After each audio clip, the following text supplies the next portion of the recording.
presenting the Great Pyramids of Egypt. Today I'm presenting my social studies project about the Pyramids of Egypt. So let's take a look inside.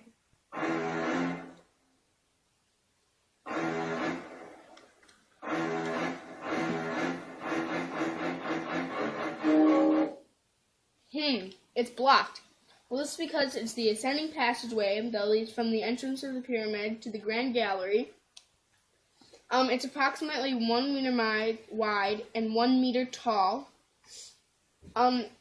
This was blocked at the point where this passageway meets a descending passageway. This was probably to discourage tomb robbers that were trying to rob King Khufu's tomb. I hope I'm pronouncing the name right. Okay, so I'm leading you to the other entrance I have. Yes, this is messed up, sorry.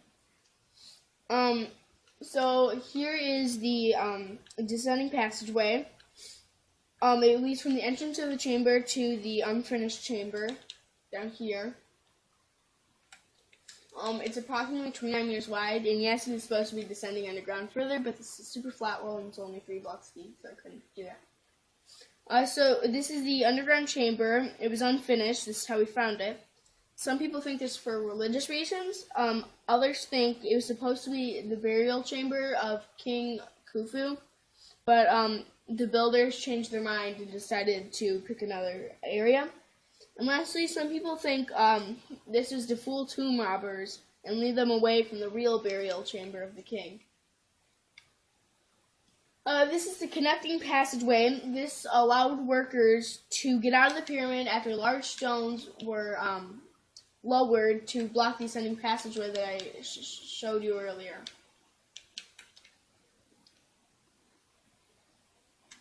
Okay, here we have the Grand Gallery. This led from the ascending passageway to the king's chamber. Its ceilings were 9 meters high. It was a really high passageway. And this is the point at which the ascending passageway was blocked. Now I'll be showing you the king's chamber. It was the burial chamber of King Khufu. These riches that I put in here were actually for decoration. When we found this, it was actually completely empty except for the king's sarcophagus. We think this is because of tomb robbers. Now, a sarcophagus is just where the body was. I have it here.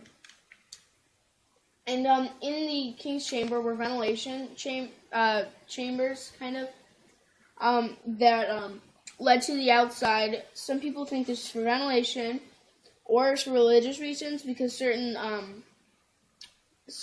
air shafts face different ways. These air shafts pointed toward the North Stars. So now I'll be showing you the 5 chambers that were above the king's chamber. These chambers were just roughly built. They weren't very special. It was to, well, they're kind of special because it holds the pyramid together. It helped to shift the weight of very heavy stones at the top of the pyramid that were used to make the inner chambers. And on the walls of one of the chambers, there were the names of the 2 groups of workmen that helped to build the pyramid. Okay, lastly, I will be showing you the Queen's Chamber. Okay, so it's kind of odd. The Queen's Chamber wasn't built for the Queen.